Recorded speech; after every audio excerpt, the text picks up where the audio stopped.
everybody, it's Sheena here. I haven't come to you personally in a while, and so I thought I would stop in, say hi via video. I'm still recovering from surgery from when they reinserted a new spacer in my right chest wall for breast reconstruction because I did have that infection and they had to remove the other spacer and insert a new one. So, and so a little bit of what that looks like I wanted to show you is I do have a drain pump in. I just have one this time though. You have seen these before that I've had. So it's these drain pumps and it runs all the way around. And as you can see, I won't show too much, but it runs up through here. And this is where you can see where they cut me. And I also have a cut down here. This is where the spacer had pushed out before. And this drainage tube, the goal is to get less than 25 milliliters of fluid a day in that drainage pump. I'm not quite there yet with that amount of fluid, and then they can take the drain pump out. So the last time I had the drain pump in from the surgery to remove the spacer that was when I had the infection, that one I accidentally pulled out in my sleep at night by myself. so I'm hoping that doesn't happen with this one, but we're getting there. And it's healing up really well. It's at a point where it's irritating. With the drain pumps, anybody that deals with something that's implanted partially in another body, I know people with feeding tubes, and I just wow, I have a whole new respect for that at this point. The thing with the drain, if you're going through any type of breast cancer with the drains is, at first when they're there, they're really annoying. You know they're there, they're scary. It's a lot to work with. You're worried you're going to pull them out. They get tugged on, they hurt.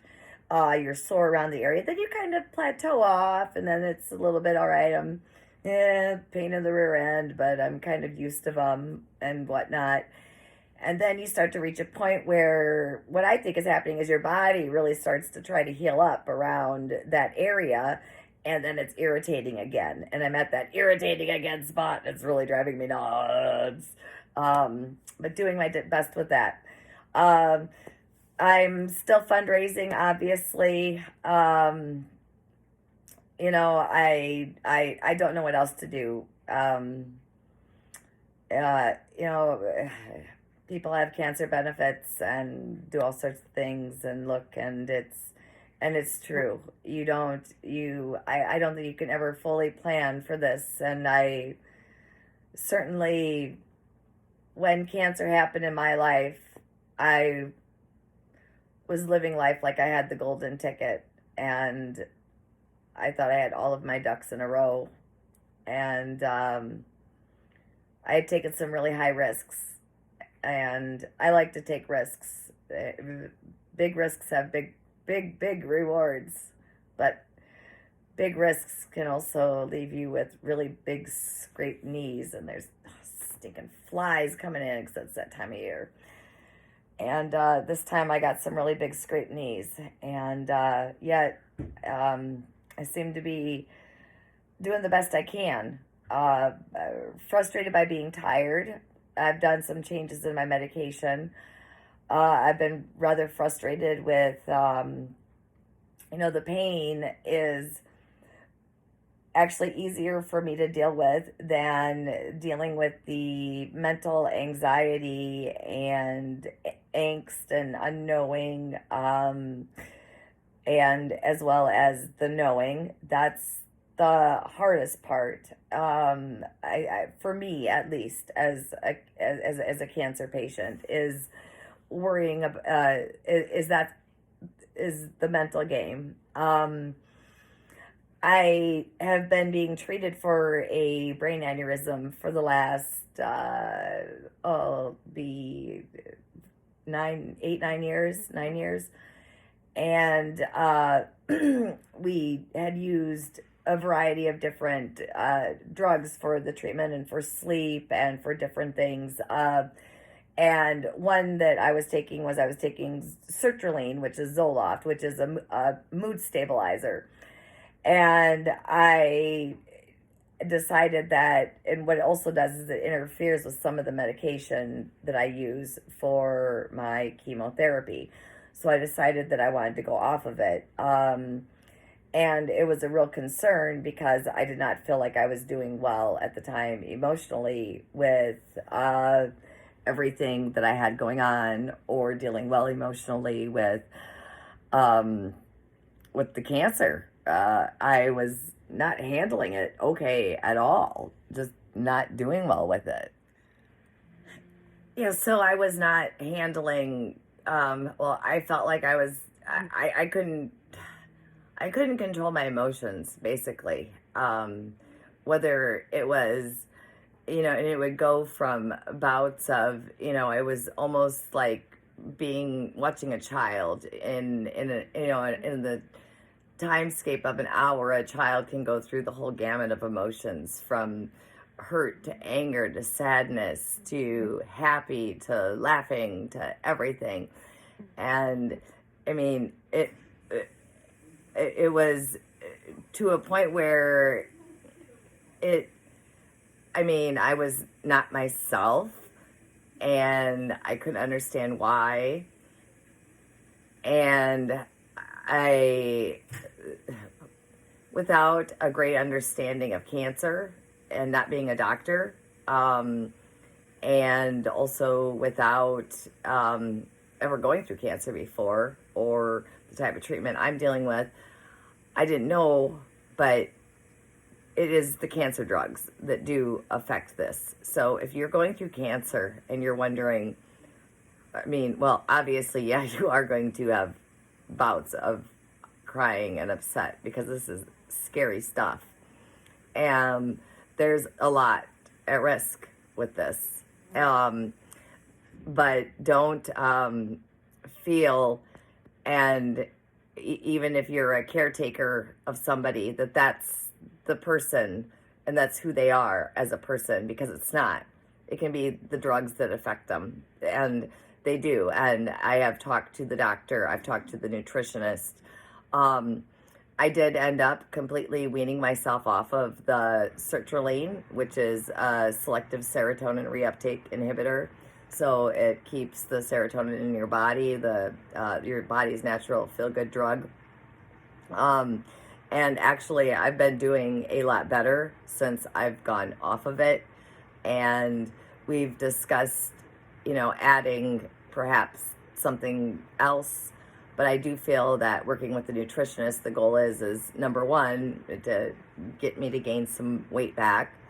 And then number two, working with the food, that also helps your mood and helps combat the side effects of the drugs. And being off of the sertraline is going to allow the chemotherapy drugs, the tamoxifen and the Herceptin, to do their jobs more effectively, which is what my goal is. So if I can go ahead and combat it that way, I'm going to. I seem to be sleeping better. I started taking my tamoxifen in the morning. That way I'm not dreading going to bed. Literally, I would dread going to bed when I would take the tamoxifen, because I would sweat all night long, and it was awful, utterly awful.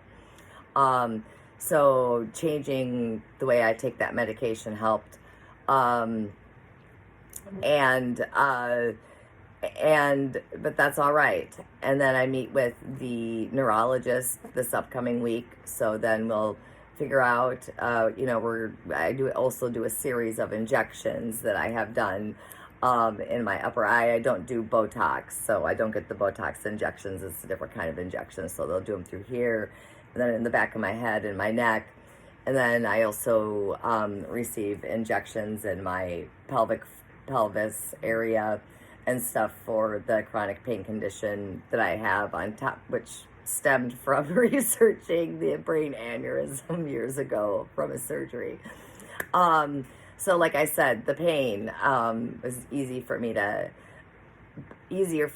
easier for me to deal with than the mental angst anguish. And it's hard, and it's hard for those around you, your closest friends, your family, your caregivers, children, parents, loved ones, friends. I don't know.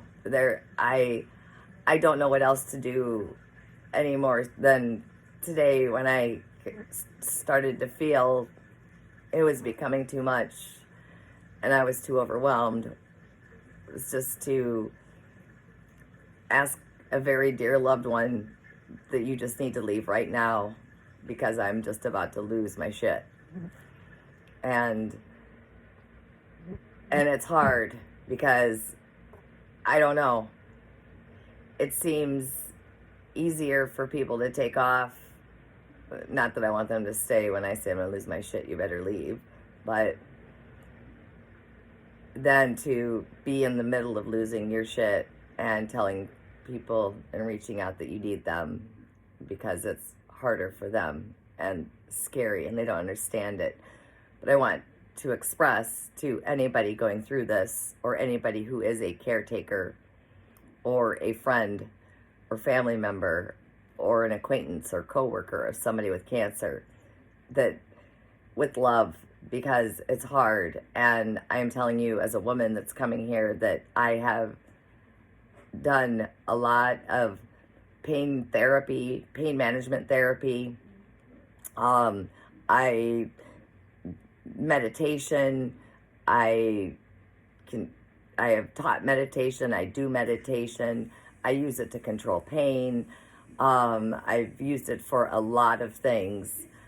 I could not understand why I could not get a grip on myself and control my gamut of emotions, and also just the overwhelmingness and the thoughts of desperation. And I think sometimes we think maybe we need to add a drug or something. I don't know. But I decided to work with nutrition. And the only thing you can do really is work with your doctor. But you are also in charge of your health care. And I did not feel in my mind that what I was doing was working for me, for what I needed. But this is just me sitting here talking to you about this because it's been hard for me to take. And I just think patience for yourself, patience for those around you, and just do your best to love on each other and take care. That's all I can tell you in this cancer journey. Peace and love, my friends. May you all be blessed.